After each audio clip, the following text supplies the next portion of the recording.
Olá, gente! Tudo bem? Como é que tá a semana? Vamos continuar nossas aulinhas. Então, só para você revisar, nós estamos falando dos vermes. Então, de toda a nossa escala zoológica, nós começamos o estudo dos vermes. Falei com vocês sobre os plateumintos, vermes achatados dorso-ventralmente. Esses vermes agora evoluem para os nemateumintos ou os astelmintos, que são os vermes cilíndricos, né? Parece um macarrão. Veja, agora nossos últimos vermes serão os anelídeos, que também são vermes cilíndricos. Qual que é a diferença de um e do outro? Né? É que ele tem o corpo dividido. A lombriga, que era o nosso representante dos asquilmintos, dos nematomintos, ela é lisa. O plateuminto é fácil, é achatado, nossa amiga solitária.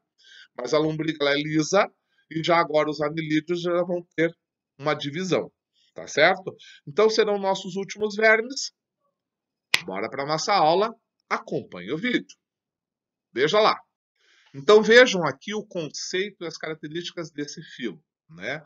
Ele se chama anelídeo porque veio do latim anellus, que são anéis, os pequenos anéis, e eidos, que é a forma. Então a forma deles é de pequenos anéis. É isso que dá nome a esse filo, né?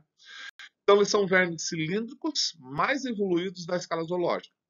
Veja, senhores, eu não estou falando que eles são os seres mais evoluídos da escala zoológica. Eu estou falando que eles são os vermes mais evoluídos. Dos três que eu apresentei para você, atominto, nematomintos e anelídeo, eles são os mais evoluídos. E lembram-se que eu falei para vocês nas aulas atrás que eu estaria fazendo uma evolução evolutiva, né, na zoologia? Então, por isso que eu estou apresentando a anelídeo. Vale aqui uma ressalva, porque eu estou fazendo em ordem crescente de evolução. Se você for acompanhar na sua apostila, eu estou mais adiante. A nossa apostila começa em molusco e depois vem anelídeo. Então, senhores, eu sigo uma ordem evolutiva zoológica, que coloca primeiro anelídeo e depois molusco. Tem zoólogos que preferem colocar primeiro o molusco, depois anelídeo. Isso não influencia em nada, é uma discussão que está até hoje entre eles, e vamos deixar eles discutirem lá. O dia que eles pegarem e entrarem no acordo, a gente fala o que se sucede. Por enquanto, cada um segue o seu, e é por isso que eu vou fazer primeiro anelídeo, depois molusco. Não estou pulando nada da apostila, tá? Não se preocupe. Nossa próxima aula será molusco. E o que dá nome ao filo, eles apresentam o corpo dividido em anéis ou metâmeros, né? Lembram-se que na aula de nematominto eu falei que eles eram vermes cilíndricos não metamerizados, né? Ou seja, sem anéis. Estes já têm seus anéis. O maior representante que nós temos deles são as nossas amigas minhocas. Então hoje nós vamos falar das minhocas. Acompanha lá comigo. Quais são as características desses seres? Isso é importante saber. Então, eles têm uma simetria bilateral, ou seja, eu posso dividi-los em duas porções simétricas, geralmente apenas um plano, tá? Eles são triblásticos. O que quer dizer triblástico mesmo? Isso, 3 folhetos embrionários, né? Então, eles têm os 3 folhetos. Eles têm ectoderme, eles têm mesoderme, eles têm endoderme. Então, não esqueçam disso. Mesmo porque eles já são triblásticos até em plateumintos, então não vai mudar nada. Eles são celomados. Estão vendo que eu deixei a linha amarela? Por que eu deixei em amarelo? Porque eles são os primeiros filos celomados. Anterior a eles, os nematomintos eram pseudocelomados. É o único filo pseudocelomados que nós vamos ter, os nematomintos. Esses daqui já são celomados. O que eu falei para vocês?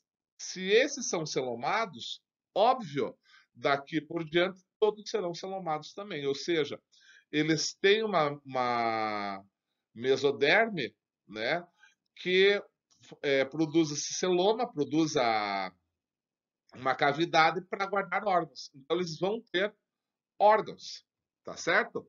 São protostomianos. O que quer dizer isso? Isso, blastópio da origem a boca são neuromiários, ou seja, eles têm sistema nervoso e sistema muscular.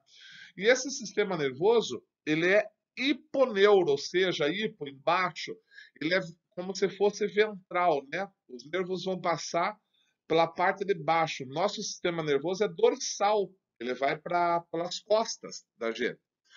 Ele é esquizocélico. Ah, professor, que legal. O que quer dizer esquizocélico? Não se assuste. O que é esquizocélico? A mesoderme forma-se a partir de duas células endodérmicas, tá? Então a mesoderme dele se forma a partir de duas células endodérmicas, né? De dentro, que vão originar o folheto parietal externo e o visceral, que é interno, que vão envolver o celoma. Então a mesoderme vem da endoderme, tá? Então, só para vocês terem uma ideia, a, os animais que são esquizocélicos geralmente são protostomianos, tá certo? Então, a boca, né? Porque a primeira coisa que se origina vai originar diretamente desse folheto, certinho? Então não esqueça, esquizocélicos, a única coisa que fala é que vai ser feito, a mesoderme é feita da endoderme, beleza? Então, como é que você dá a classificação desses seres? Gente, são 3 classes que tem nos anelídeos, mas é importante você saber qual o referencial que a gente usa para classificar. Então, esses seres, eles têm cerdas, tá? Então, a gente vai classificar com a quantidade de cerdas que eles têm no corpo. Cerda, a gente fala em latim queta, que eu escrevi ali chaeta, mas se lê queta. Então, eu vou ter 3 dessas classes: poliqueta, oligoqueta e aqueta. Já dá para você perceber o que vai acontecer, né? Poliqueta muitos, oligo poucos, A sem nada. Ou iridínea, tá? Vamos falar de cada uma delas que vai ficar mais fácil para vocês entenderem. Acompanha comigo. Então aqui a classe poliqueta, como vocês podem ter percebido, poli muitos, queta cerda, então ela tem muitas cerdas. Olha ali a figurinha que eu trouxe para vocês, que animalzinho simpático, né? Um exemplar ali que eu coloquei como exemplo é a Nereis, qualquer espécie, SCP, conhecida como minhoca do mar, né? Coisa lindona ela. Maior parte marinha, a diferencia das outras classes pela presença de tentáculos na cabeça e em cada anel. Estão vendo ali como ela tem o corpo dividido por anéis, né? A cabeça dela está do seu lado direito aí para baixo da figura. E daí ela tem vários anéisinhos, né? E ela tem ali um par de parapódios, que é a estrutura de locomoção de onde saem inúmeras cerdas. Então, se você notar no meu desenho, eu gostei dessa figura, ela tem esse parapódio que é como se fosse um tronco, e depois os pelinhos saindo ali na ponta. Os pelos são as cerdas, parapódio é aquela parte mais grossa que vocês estão vendo ali, tá certo? A classe oligoqueta, né? Oligos, poucos, então poucas cerdas, tá? Esses animais já vivem em terra úmida, tá aí o nosso representante que eu coloquei para vocês, a nossa minhoquinha, tá? Então você pode notar, na figura não está muito bem aí nessa fotografia, mas ela tem bem poucas cerdas, tá? São cerdas quitinosas, mas ela tem. A minhoca, vocês sabem muito bem que ela tem uma importância econômica para nós grande, porque principalmente para o solo, por causa do seu humus, né? O humus é cocô de minhoca, ele torna o solo extremamente fértil. Além da minhoca fazer galerias, né, o que vai aerar melhor o solo, né?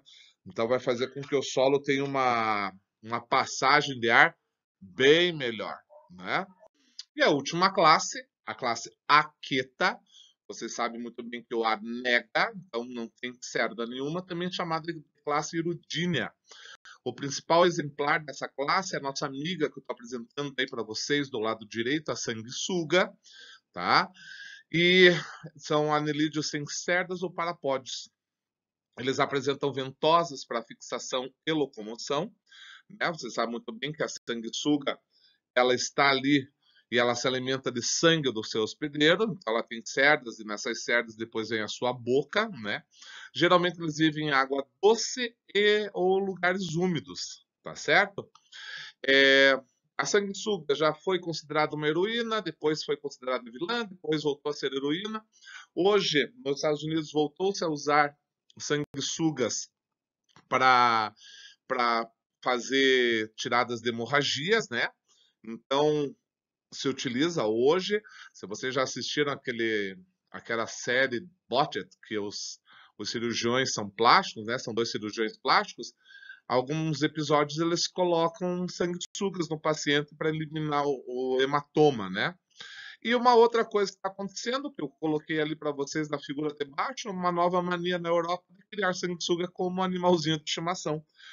Eu coloquei essa foto ali não para que vocês vejam que é um animal de estimação, mas para vocês verem que sanguessuga não é tão pequena quanto vocês imaginam. Tem as pequenininhas, né, como está ali do direito, mas olha aquelas duas ali que estão no bracinho da mocinha, né, que coisa linda que elas são. Então tem sanguessugas também grandes, né, os amores, olha só, vamos ter duas em casa, olha. Tem uma até quando eu estava fazendo aula para vocês que ela se alimenta do sangue do seu dono para elas ficarem mais próximos. Olha que coisa linda, né? Que vontade.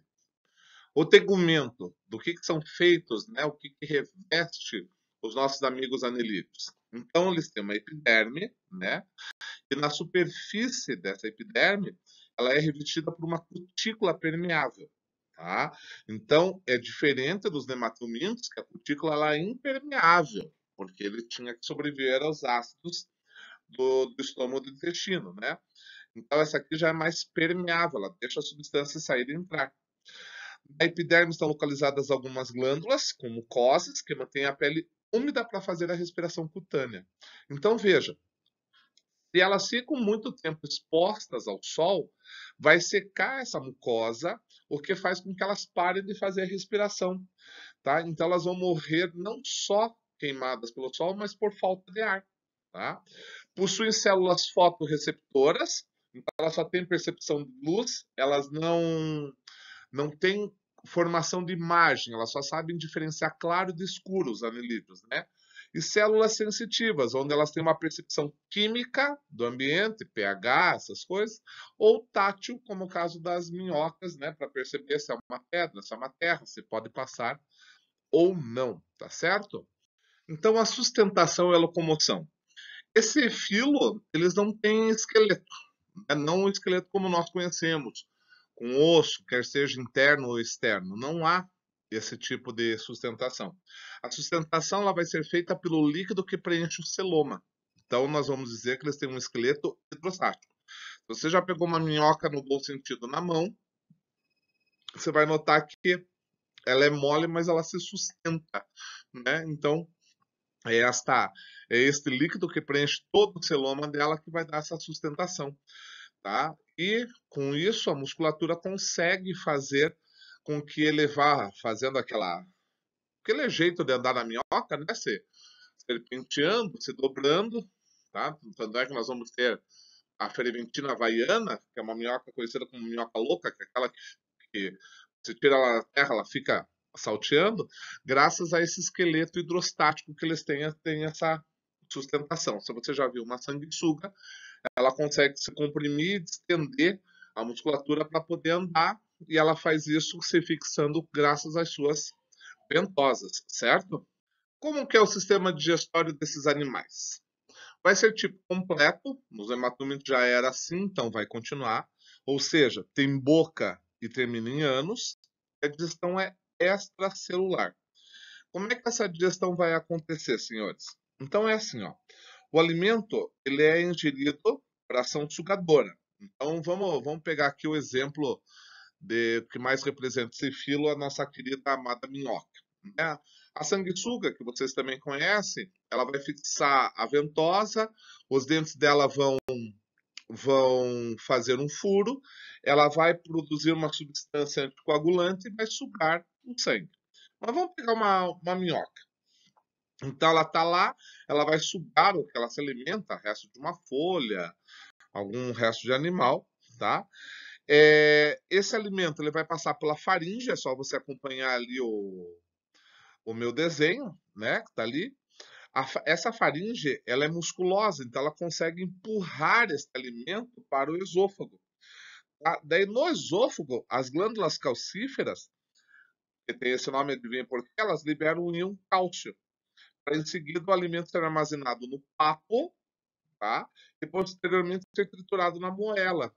Tá? A moela das minhocas é igual à moela das galinhas, ela tem essa função mecânica de triturar esse alimento. Não estou falando que ela é igual anatomicamente, ela é igual em função, né? Ela vai triturar esse alimento. Passado pela moela, vai para o intestino, tá? O intestino, como todo bom intestino, tem a função do quê? Absorção de alimentos. E ele tem que fazer isso com, com muita destreza. Então, é nesse ponto do intestino, né, que ele vai sofrer, que esse alimento vai sofrer a digestão química. Então, não se esqueça, na moela, a digestão é mecânica, ele tritura. No intestino, a digestão química, porque ele vai sofrer o ataque de enzimas ali, né? E daí vai ser absorvido. Para que se absorva melhor, existe uma prega nesse intestino e essa prega se chama tiflossole, tá? Coloquei ali, tá ali no desenho bonitinho. É uma prega, ou seja, como se fosse uma pelanquinha. Ela aumenta a área de absorção e facilita melhor essa absorção. Então não esqueçam, os anelídeos têm tiflossole, é muito importante. Aí, alguns anelídeos, como é o caso da minhoca, se alimentam de restos de vegetais. Alguns são carnívoros, como é o caso da nossa amiga sanguessuga. Aí saem os restos pelo ânus, tá certo? É assim que se processa a digestão desses seres. Tudo bem? O sistema respiratório, senhores. Como eu já falei para vocês, a respiração é cutânea, graças àquelas glândulas de muco que tem na epiderme, né? Já os poliquetas, eles apresentam uma respiração branquial, né? Porque eles são marinhos, então é feita por brânquias. Mas as minhocas e sanguessugas é predominantemente cutânea, ou seja, a troca de gases ocorre na superfície do corpo com auxílio do sangue e de glândulas da mucosa, as quais mantêm o tegumento úmido e permeável aos gases respiratórios, que são os oxigênios e o gás carbônico. Ela vai fazendo essa troca, né? Por esse motivo que tem as mucosas, que eles têm que viver em lugares úmidos ou na água, como é o caso das sanguessugas, né? E como eu já falei, se for expostos ao sol, eles acabam morrendo asfixiados, tá? Eu sei que nós estamos no segundo ano, mas só para vocês terem uma ideia, isso já foi pergunta de vestibular, né? É, uma minhoca no sol morre como? Morre asfixiada, porque ela deixa de fazer a sua respiração cutânea, tá certo? É bem facinho isso daí. Como é que é o sistema circulatório desses seres? Gente, é o primeiro que apresenta um sistema circulatório do tipo fechado. Tá? O que significa isso? O sangue circula no interior de vasos. Isso é muito importante a gente saber. Tá? Esse filo possui um sistema circulatório do tipo fechado. Ele vai circular o sangue por vasos, tá certo? Muito importante. O sangue, o sangue, ele possui hemoglobina que dissolvida no plasma e tem amebócitos. Né? O que são amebócitos? Eles correspondem aos glóbulos brancos, eles têm a função de defesa. Então é muito importante que o sangue possui hemoglobina. O sangue dos nossos amigos é vermelho, né? Nós vamos poder destacar dois vasos principais, um dorsal e um ventral, tá? Ligados entre si por 5 pares de vasos laterais. Tá? Então ele tem um vaso dorsal, um vaso ventral, e eles são ligados.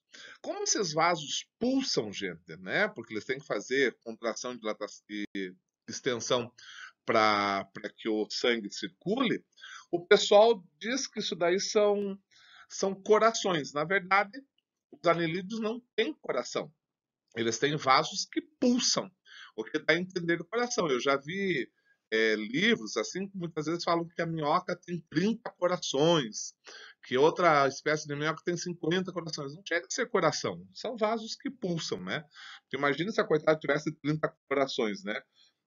Se a gente com um já sofre, imagina ela com 30, né? A decepção amorosa, coitada, ia ser maior. Beleza? Como é que é o sistema excretor deles? É um par de nefrídeos ou metanefrídeos, gente, tá? Então, o que que é isso? A excreção, ela é feita por esse par de nefrídeos ou metanefrídeos e por segmento, por metâmeros, né? Então, cada metâmero você vai ter um nefrídeo ou metanefrídeo desses aí, né? Que vão constituir pequenos tubos funcionando como rins primitivo. Então, eles filtram o celoma, tá?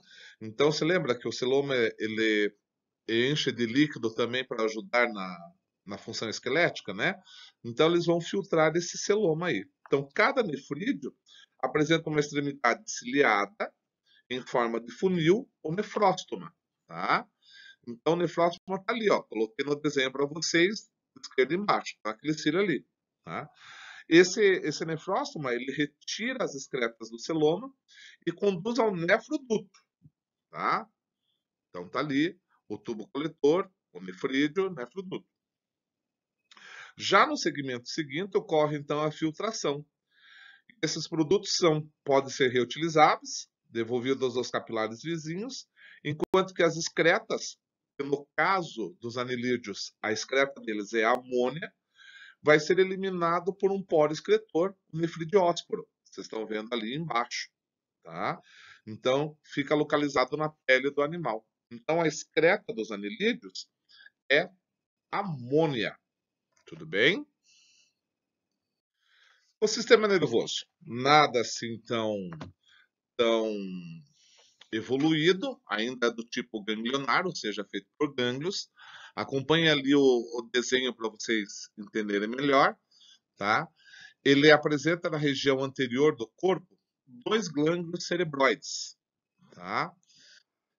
Bem desenvolvidos, unidos e gânglios localizados abaixo da faringe. Se vocês estão notando ali, né? Que são os gânglios subfaríngeos, tá? Nós temos os subfaríngeos e daí um anel perifaríngeo. Então eu tenho ali o gânglio cerebroide que está em cima, abaixo o gânglio subfaríngeo e eles se unem esses dois pelo anel perifaríngeo, peri em volta, né? Bem, bem fácil. Desses dois gânglios ali partem os cordões longitudinais ao longo do corpo. Em cada segmento do cordão nervoso apresenta um par de gânglios menores, onde partem ramificações aos músculos e órgãos do corpo. Então, esses são os dois gânglios principais. Eles vão partindo longitudinalmente e depois nós vamos ter pequenos gânglios que vão ser feitos em cada metâmero ali com as musculaturas, tá? Então, nisso daí eles vão ter as informações táteis, as informações químicas, fotorreceptoras, tá? Tudo para que esse animal tenha o controle, tá certo?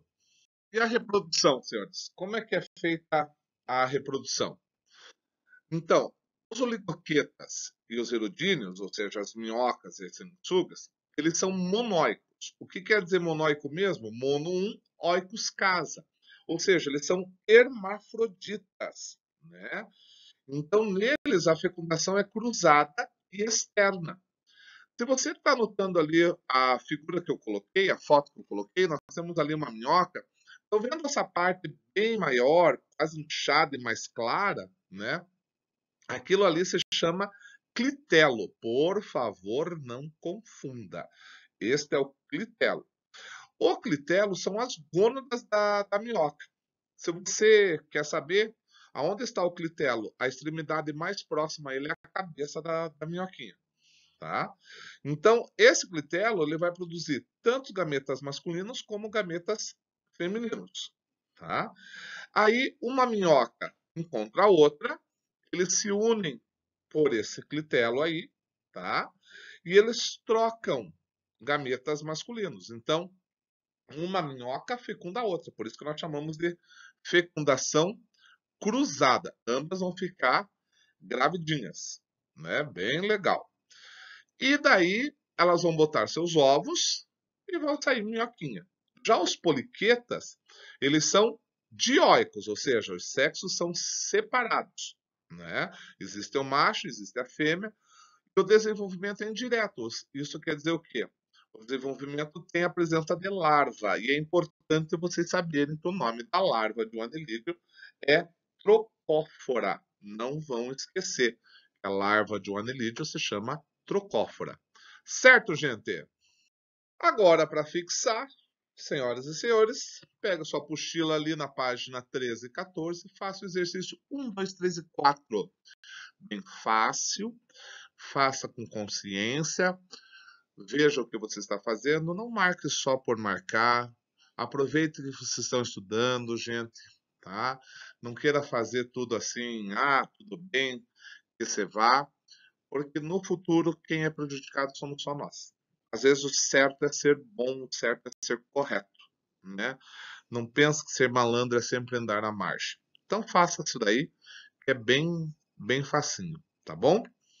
Certo, gente? Então acabamos os vermes. Como eu falei para vocês no início, na sua apostila eu vou agora dar uma voltada, vamos falar de molusco, mas eu estou seguindo uma sequência evolutiva. A sequência que eu aprendi, a sequência que eu defendo, tá? Mas não tem problema nenhum. Como eu já falei para vocês, deixa o pessoal brigar, tá? No mais, eu espero que vocês tenham uma excelente semana. Espero que vocês estudem, tá? Vamos fazendo do melhor jeito possível e está na hora de vocês darem o seu melhor. Pensa, é o seu futuro, é você quem faz, é você que determina, tá certo? Então, gente, um beijo no coração. Até a próxima aula. Até mais.